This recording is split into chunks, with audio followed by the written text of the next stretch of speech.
L'invité du jour. Et l'invité du jour, c'est vous, Michel-Édouard Leclerc, bonjour. Bonjour. On va parler du quotidien de nos auditeurs et de la première préoccupation des Français, le pouvoir d'achat.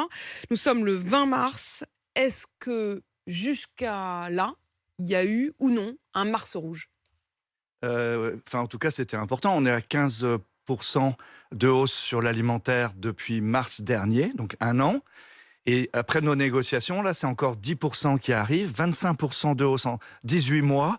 Ouais, je sais pas, moi j'avais appelé ça un tsunami. Ouais. Les vagues scélérates, c'est 17 mai dans le Pacifique.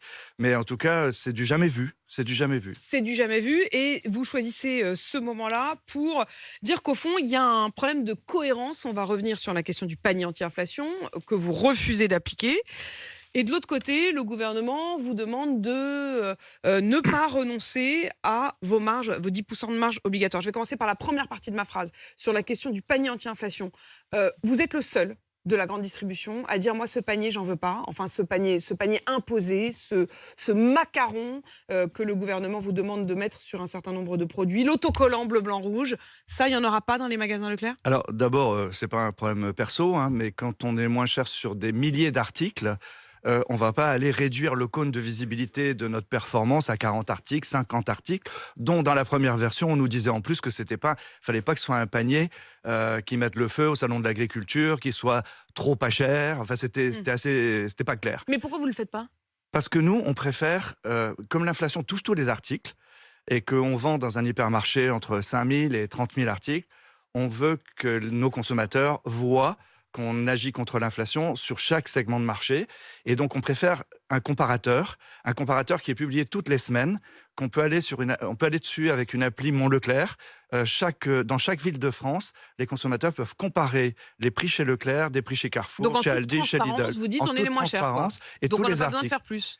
Alors, ça ne veut pas dire qu'on ne fera pas des opérations promotionnelles, des opérations choc, comme on en a fait sur les opérations carburant, comme on a pu en faire sur des la produits baguette, symboliques, sur la baguette, vous etc. étiez venu l'annoncer. On se réserve ça, mais je vais vous dire qu'est-ce qui va conditionner ça. C'est la loi qui est discrètement et rapidement en train d'être votée au Parlement, là, qui nous chauffe un peu, là.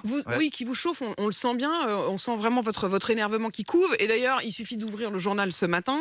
Là, j'ai pris le Parisien, mais j'aurais pu en prendre d'autres, parce que vous vous exprimez dans d'autres journaux, sous forme de publicité, une pleine page des Leclerc qui dit « Une loi pour limiter les prix bas, vous reprendrez bien un peu d'inflation ». En fait, vous accusez le gouvernement, ou plus précisément la majorité, puisque c'est une loi qui vient d'un des députés, le député de Creusot, vous les accusez de vous demander d'augmenter les prix, ou en tout cas de vous empêcher de les baisser. Alors d'un côté, j'ai du mal à comprendre.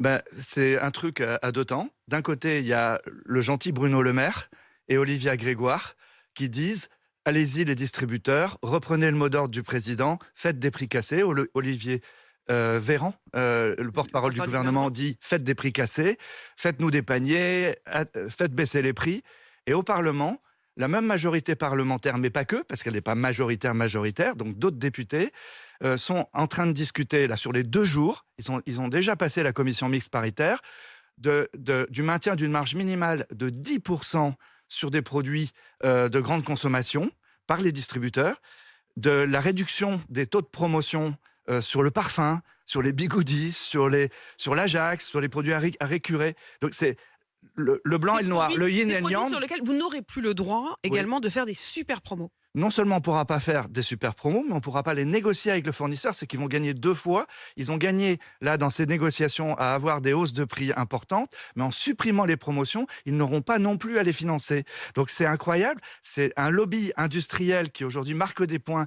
Tout le monde parle des retraites, alors que tout le monde dit que le sujet numéro 1, c'est l'inflation, c'est le pouvoir d'achat. Et bien en catimini, dans les 2 jours qui viennent, cette loi va être votée. Et donc il y aurait le bon flic et le mauvais flic. En tout cas, c'est le rôle qu'il joue. Et nous, Leclerc, on a décidé de ne pas jouer le rôle du bon ou du mauvais flic. On fait notre propre politique, on n'est pas sur le podium. Nous nous engageons vis-à-vis de nos consommateurs à freiner l'inflation et à faire ce qu'il faut.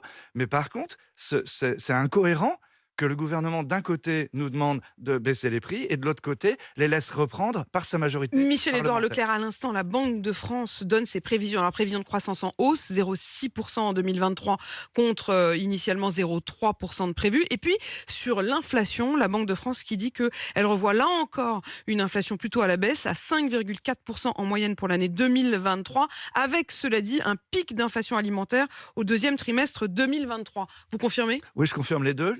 Le pic d'inflation alimentaire, l'inflation alimentaire va continuer à être répercutée aux consommateurs. Ces 25% de hausse depuis 18 mois ne sont pas encore répercutés complètement dans les magasins. Donc juillet, août, septembre.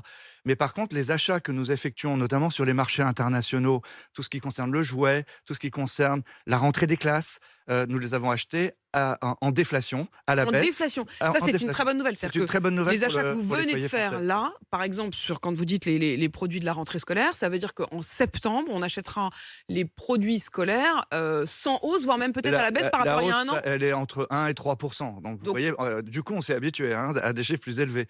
Et puis, pour tout On a ce qui est presque jouet, l'impression que c'est une baisse. en fait, le prix des conteneurs est repassé de 15 000 € le conteneur à 2 500, 3 000 €. Le gaz, l'énergie redescend. Et même sur des produits incorporant de l'alimentaire, le cours du blé, des céréales, s'il ne se passe rien d'autre, ce qui est déjà dramatique en Ukraine, mais s'il n'y a pas d'autres facteurs de flambée, aujourd'hui, on devrait pouvoir récupérer auprès des fournisseurs une partie des marges qu'ils ont prélevées ces derniers temps. Et donc, Bruno Le Maire nous a promis, vous allez le recevoir bientôt, il nous a promis Dans une de heure. pouvoir renégocier avec les fournisseurs à la baisse. J'y compte bien, nous y comptons bien. Dans nos négos, là, ils sont en train d'essayer de nous enlever les clauses de révision de prix quand c'est à la baisse, là, dans la loi des Crésailles. Donc, on surveille ça dans les 2 jours. Vous pouvez être sûr Pour vous, qu'on va c'est être, important de pouvoir revoir à la baisse Bah oui. plusieurs fois du coup dans l'année et ne pas rester sur des prix sur plus d'un trimestre. Michel-Édouard Leclerc, parlons aussi de la question des pénuries dans les rayons. Il manque des produits, on va revenir aussi sur l'essence, mais de l'eau pétillante, des croquettes pour animaux, on en parlait ce matin avec Emmanuel Le Chypre. Ça fait partie des produits en pénurie. Est-ce qu'il y en a d'autres ? Alors, ce n'est pas des pénuries, ce sont des ruptures qui sont dues à la sortie de négociations. Il y a des distributeurs, y compris de mes collègues concurrents, qui ont estimé aux hausses de prix qu'on leur imposait, et ils ont dit, OK, nous, on va faire de la marque de distributeur, on ne prend pas ta marque. Et puis, à l'inverse, quelquefois, c'est nous aussi qui disons, nous prenons pas... Enfin, il y a une bataille, quoi. Donc, en fait, elle n'est pas gagnée. Et tant qu'on a cette épée de Damoclès de devoir revenir en négociation, les fournisseurs, aujourd'hui, ne se précipitent pas pour... boucler les contrats. On a cette tension industrie-commerce dans un climat d'inflation où finalement, les industriels et beaucoup de gens, même dans la politique, dans la banque, considèrent que l'inflation, c'est un moindre mal.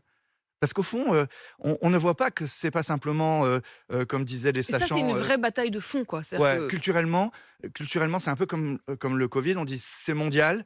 Il n'y a pas une spécificité française, et alors on ne se bat pas à la source pour essayer de négocier. Et par exemple, le fait que nos députés ne soient pas, dans la plupart du temps, gestionnaires de cantines, puisque maintenant, avec la loi sur les cumuls, ils sont plus locaux et nationaux. Donc ils ne s'occupent plus de l'achat, tout simplement, de l'alimentaire pour les écoles. Ils n'ont plus les mains dans le cambouis, quoi. N'importe quel élu municipal pourra vous le confirmer. Aujourd'hui, il est en train de revoir les menus des cantines. Le poisson, c'est trop cher, ou en tout cas, telle catégorie de poisson, c'est trop cher. Et en fait, c'est cet état d'esprit de réagir très vite pour empêcher que chacun se file la patate chaude de ses factures.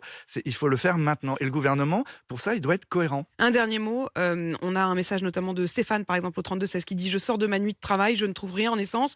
Je suis dans la réserve, je ne sais pas si je vais pouvoir rentrer. » Est-ce qu'il y a des tensions, des ruptures dans certaines de vos pompes à essence, Michel-Édouard Leclerc ? Un petit peu dans la région de Marseille, là, parce que la raffinerie ou le dépôt est fermé. Mais aujourd'hui, alors je ne veux pas être prophète de malheur, vous connaissez les prophéties autoréalisatrices, mais aujourd'hui, il y a des tensions sur les approvisionnements. Et de toute façon, si ça se bloque d'ici la fin de la semaine, il y aura des tensions à la fin de la semaine. Vous redoutez d'éventuelles tensions. Michel-Édouard Leclerc, merci d'être venu dans ce studio ce matin. Je rappelle votre combat contre cette loi, donc la loi de Creushaille. J'interrogerai évidemment Bruno Le Maire tout à l'heure sur cette contradiction que vous dites sur la question il a promis à tous les distributeurs qu'il allait y mettre bonheur. Eh ben, on verra s'il tient parole.